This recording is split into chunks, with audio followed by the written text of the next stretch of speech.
a comenzar hablando de la estructura y la materialización del proceso penal colombiano.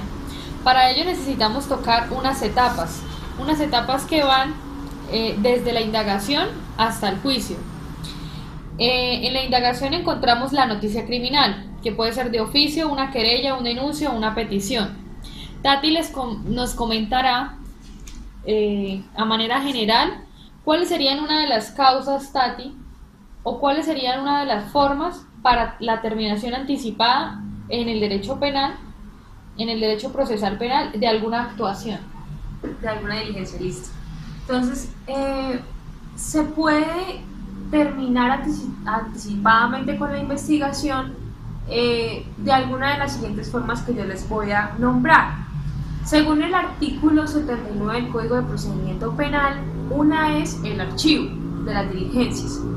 ¿En qué consiste este archivo? Entonces el artículo nos explica que cuando la fiscalía tenga conocimiento de un hecho respecto del cual constate que no existen motivos o circunstancias fácticas que permitan su caracterización como un delito como tal, o indique su existencia de delito, él mismo dispondrá el archivo de las diligencias. Okay. Hay una salvedad dentro del artículo, y es que dice el artículo que sin embargo, si existieran o si surgieran nuevos elementos probatorios, la indagación se podrá reanudar, pero siempre y cuando no se haya extinguido la acción penal. Siempre y cuando no se haya extinguido la acción penal. Pero bueno, siguiendo con la salvedad del artículo o el sin embargo del artículo, es importante hablar de dos hipótesis que pueden surgir a raíz de ese archivo.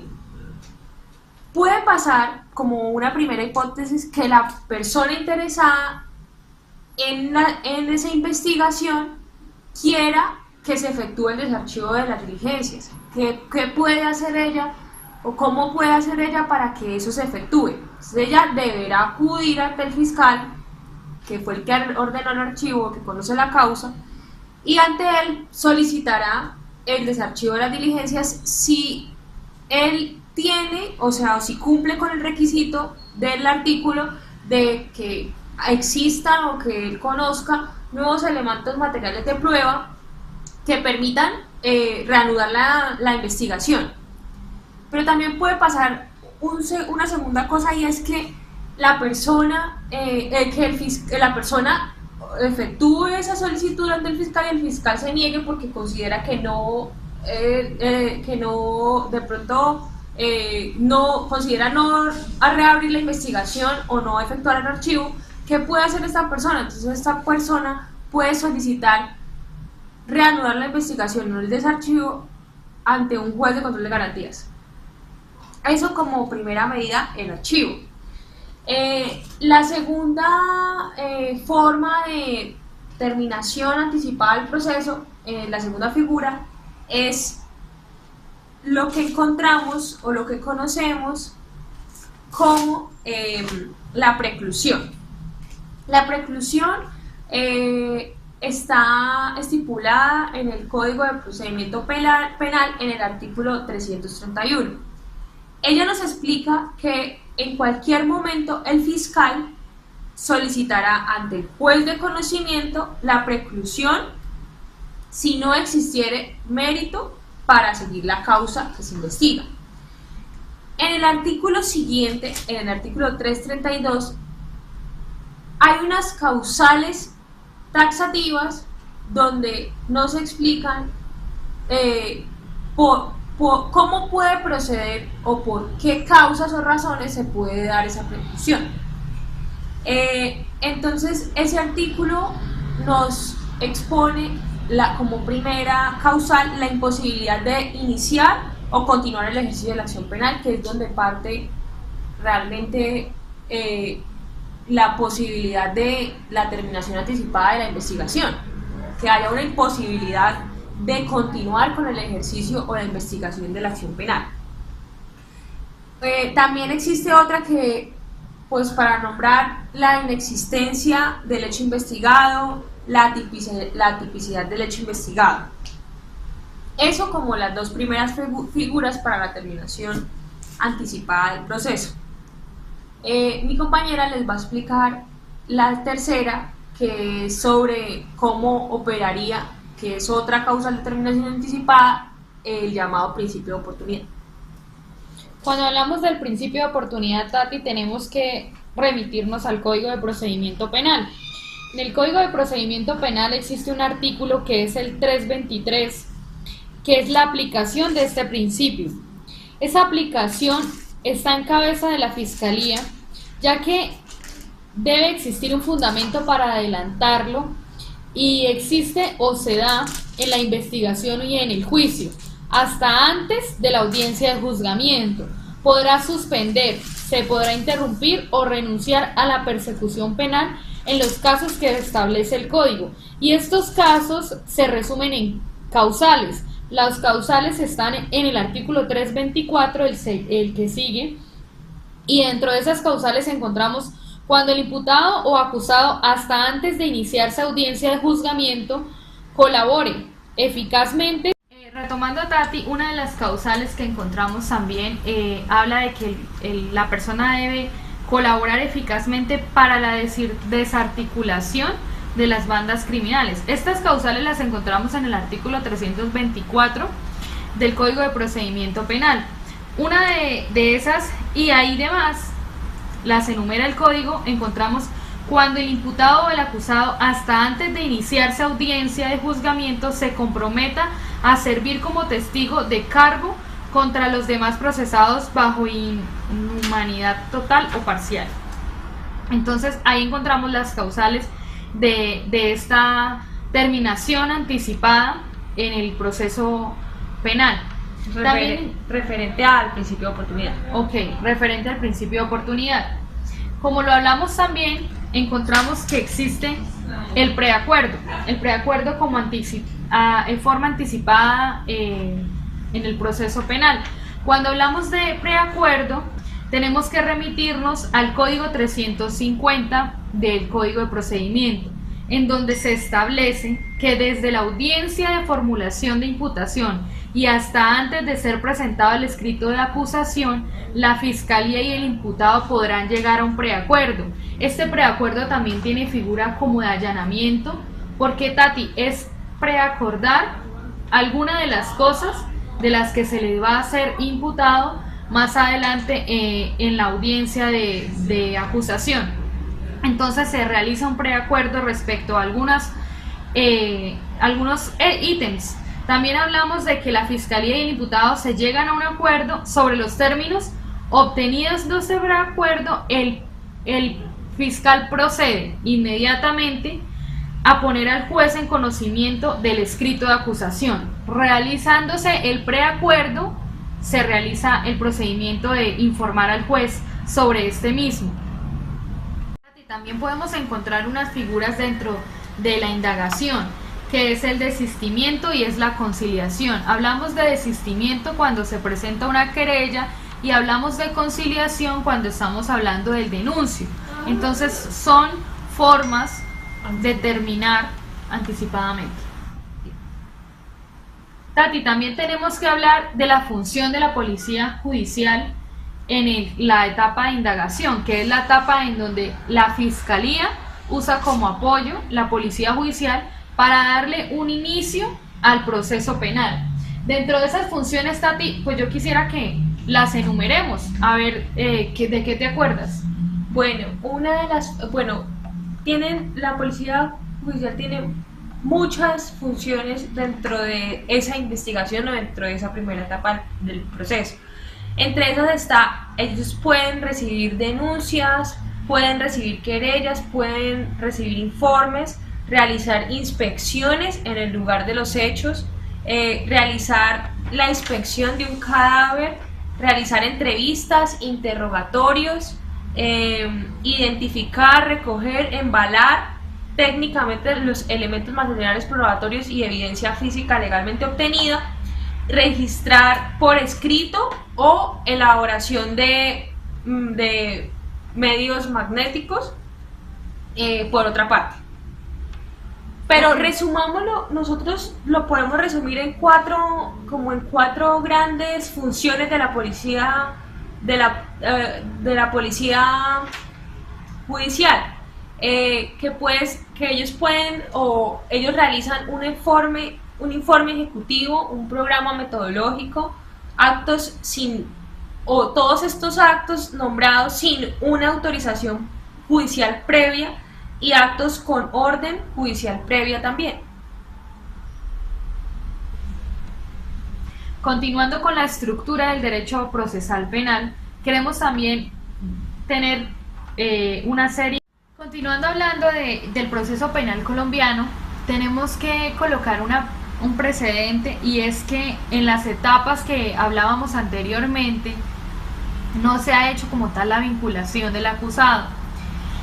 Se hizo la legalización de la captura, pero no la vinculación. La vinculación del acusado se hace en la audiencia de imputación, que comienza en la etapa de investigación. Cuando iniciamos la etapa de investigación, podemos ver que después de la formulación de acusación, se persigue por medio de esta vinculación la individualización de la persona que va a ser parte y que va a ser la persona acusada en el derecho penal. Ahí es donde tenemos la oportunidad de allanamiento, que es allanarse a los cargos a los que se le va a hacer la imputación. Ahí es donde el juez valora si se debe iniciar o se debe colocar una medida de aseguramiento o una medida de seguridad, dependiendo del caso.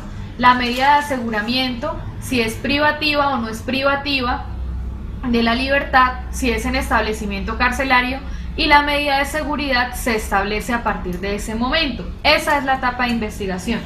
Seguido a esta etapa de investigación, que se culmina con el escrito de acusación que presenta la Fiscalía ante el juez, y el juez es el juez de conocimiento quien inicia el proceso de juzgamiento y el proceso en donde se inicia la etapa de juicio.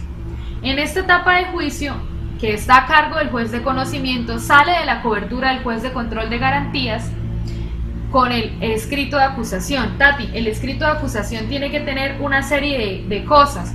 Yo quisiera que tú me contaras, o tú qué te acuerdas de qué debe contener el escrito de acusación. Bueno, el escrito de acusación debe tener debe hacer un recuento de los hechos muy sucinto, debe tener debe plasmarse cuál es el delito, cómo se tipifica en el Código Penal el delito que se está por el que se está acusando. También, Tati, podemos recordar que debe tener, si es una formulación de acusación, debe iniciar con la competencia y los impedimentos. Si hay o no impedimentos, eso se va a tratar en audiencia de acusación. Entonces el fiscal debe tener en cuenta si el juez presenta recusaciones o impedimentos. Las nulidades, la calidad de víctima, la protección a la víctima y como tal la formulación de la acusación. Okay. Y la estipulación de los elementos materiales probatorios o el descubrimiento del material probatorio. Por parte de la Fiscalía, eso se lleva en audiencia de acusación. Entonces también observamos que en la audiencia que sigue, que es la audiencia preparatoria, se descubre los elementos materiales probatorios de la defensa, y los de la Fiscalía ya deben haberse descubierto en audiencia de acusación. Ahí es donde se decretan las pruebas. Las pruebas tienen recursos, Tati. Yo entiendo que el derecho penal tiene ciertas etapas para los recursos, y dentro de esos recursos hablamos que en cierto tiempo las pruebas, y para ciertas pruebas se pueden interponer recursos. Sí, claro que sí. Por jurisprudencia de la Corte Suprema de Justicia, jurisprudencia del año pasado, se estableció que se admiten recursos a las que admiten la prueba, solo procede el recurso de reposición. Cuando se niega, proceden los dos, el de reposición y el de apelación. Hay un caso especial y es cuando la prueba viola derechos fundamentales, o sea, cuando estamos hablando de que la prueba fue ilícita. Ahí caben los dos recursos, apelación y reposición. O sea, con toda independencia de si la prueba se negó o la prueba se admitió. Ok, Tati. Podemos seguir hablando de que en esta audiencia, de audiencia preparatoria, también se debe fijar la audiencia o la fecha de la audiencia del juicio oral, ya que todo lo que se estipula en esta audiencia preparatoria se tiene que ejecutar en la audiencia de juicio oral, ya sean las pruebas, los alegatos, las conclusiones de cada una de las partes. Estamos hablando de la parte fiscal y la parte de la defensa en este caso ya sería del acusado. Hablamos de que la audiencia de juicio oral debe tener una serie o debe guardar un cierto margen de orden, y hablamos que se instala la audiencia, se lee la alegación inicial, se lee la teoría del caso, se practican las pruebas de las dos partes, tanto de la fiscalía como de la defensa, se presentan los alegatos, la cláusula de debate, que es la etapa que se da para que las partes controviertan, que es ahí mismo donde la prueba debe ser controvertida.